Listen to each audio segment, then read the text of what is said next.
Mengapa Qadariyah sering disalahpahami? Ada sesuatu yang selama ini sering kita abaikan dalam sejarah pemikiran Islam. Sebuah aliran yang namanya sering disebut, tapi jarang benar-benar dipahami.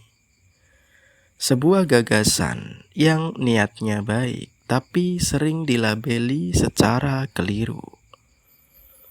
Aliran itu adalah Qadariyah. Banyak orang langsung menolak begitu mendengar namanya, seolah Qadariyah adalah aliran yang menentang adanya takdir. Seolah mereka keluar dari garis Islam yang lurus. Padahal kenyataannya tidak sesederhana itu. Mari kita bicara tentang mengapa Qadariyah disalahpahami, dan lebih penting lagi, apa sebenarnya tujuan mulia yang ingin mereka jaga dalam pemikiran Islam. Karena seringkali yang kita anggap sesat justru berasal dari niat baik yang tidak dipahami dengan jernih. Yang pertama, Qadariyah terlalu fokus pada tanggung jawab manusia. Kesalahpahaman pertama datang dari fokus mereka terhadap kehendak manusia. Qadariyah menekankan bahwa manusia itu memiliki pilihan, punya kemampuan untuk memilih mana amal baik, dan bertanggung jawab penuh terhadap perbuatannya. Tujuan mulianya apa? Agar manusia tidak berlindung di balik kalimat, "Ya, sudah takdir Allah, saya tidak bisa apa-apa." Qadariyah ingin mengangkat derajat manusia sebagai makhluk yang bertanggung jawab. Mereka ingin menghapus mentalitas pasrah yang keliru. Pasrah yang membuat seseorang malas berusaha. Tapi karena kalimat mereka terlalu kuat tentang kehendak manusia, orang-orang salah mengira bahwa Qadariyah menolak takdir Allah.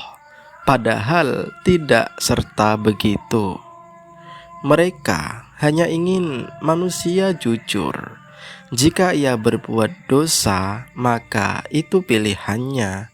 Jangan menyalahkan Tuhan. Yang kedua, mereka menolak pemikiran yang menjadikan manusia seperti robot. Pada masa awal Islam, ada madrasah teologi yang terlalu ekstrim ke arah berlawanan, menganggap manusia tidak punya kehendak sama sekali. Semua sudah ditetapkan. Manusia hanya berjalan seperti wayang. Qadariyah muncul ingin melawan cara berpikir ini. Tujuan mulia mereka sebenarnya sederhana, yakni menjaga martabat manusia sebagai makhluk yang Allah beri akal dan pilihan. Kalau manusia tidak punya kehendak, mengapa harus ada pahala dan dosa? Mengapa ada surga dan neraka? Mengapa Allah menyuruh kita memilih jalan yang benar? Qadariyah ingin menjaga keadilan Tuhan. Itu niat mulia mereka. Tapi lagi-lagi bahasa mereka sering disalahpahami sebagai menolak adanya takdir. Yang ketiga, mereka terlalu berani mengatakan hal yang tidak populer. Inilah salah satu penyebab utama kesalahpahaman. Qadariyah muncul di zaman ketika wacana teologi masih sensitif. Sikap mereka yang tegas membuat banyak ulama dan penguasa saat itu tidak nyaman. Mereka mengatakan, Allah tidak memaksa manusia untuk berbuat dosa. Kezaliman bukan dari Allah, tetapi dari manusia itu sendiri. Kalimat seperti ini benar secara etika, tapi kalau disampaikan di era ketika kekuasaan memakai dalih takdir untuk membenarkan keputusan politik, tentu saja dianggap sebagai pemberontakan intelektual.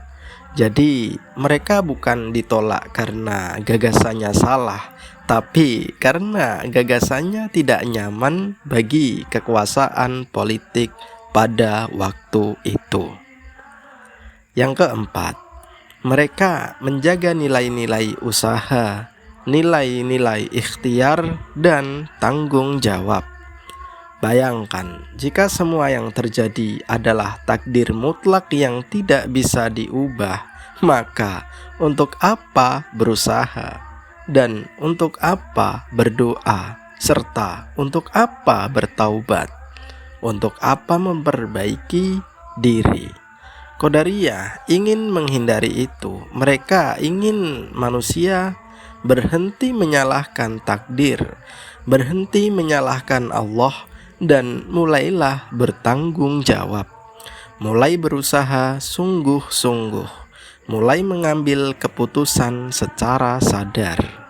Tujuan mulia mereka adalah membangun umat yang kuat, yang tidak lemah oleh rasa pasrah yang keliru, yang tidak menyalahkan nasib atas kegagalan mereka sendiri karena tidak mau berusaha.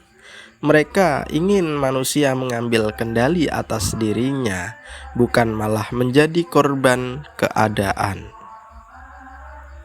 Yang kelima, mereka memuliakan gagasan bahwa Allah itu Maha Adil.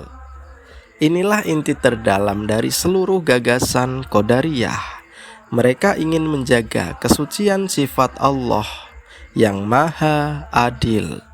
Bagi mereka, Allah tidak mungkin menghukum manusia atas sesuatu yang tidak bisa Ia pilih. Karena itu, mereka menegaskan bahwa manusia memiliki kehendak.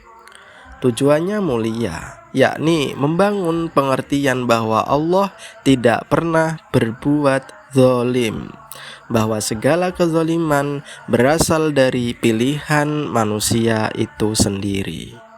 Mereka ingin menegaskan konsep keadilan ilahi yang bersih dari kesan pemaksaan. Jadi, saudaraku, saat kita melihat kembali sejarah Qadariyah, kita akan menemukan bahwa banyak kesalahpahaman itu muncul bukan dari isi ajarannya, tapi dari cara ajaran itu dipotong, dituduh, dan tidak dipahami dengan utuh. Padahal, bila dilihat dari niat aslinya, Qadariyah ingin menanamkan nilai-nilai yang sangat mulia. Manusia harus bertanggung jawab, berusaha, menggunakan akal, tidak menyalahkan Tuhan, dan menjaga kemuliaan sifat Allah yang Maha Adil. Apakah semua detail teologi mereka benar? Tidak semuanya disepakati para ulama, tetapi niat mereka, tujuan mereka, dan semangat intelektual mereka patut kita hargai. Bukan hanya dipukul dengan stempel sesat, karena pada akhirnya Islam mengajarkan kita untuk adil, bahkan kepada mereka yang kita tidak sepakat dengannya. Dan semakin kita belajar, semakin kita tabayun, kita akan mengerti bahwa hampir setiap aliran dalam sejarah Islam itu bukan muncul dari kebencian, tapi dari niat menjaga aspek tertentu dari ajaran agama. Qadariyah ingin menjaga keadilan Tuhan dan kehormatan manusia sebagai makhluk berkehendak. Memahami itu membuat kita jauh lebih bijak dalam menilai sejarah pemikiran Islam.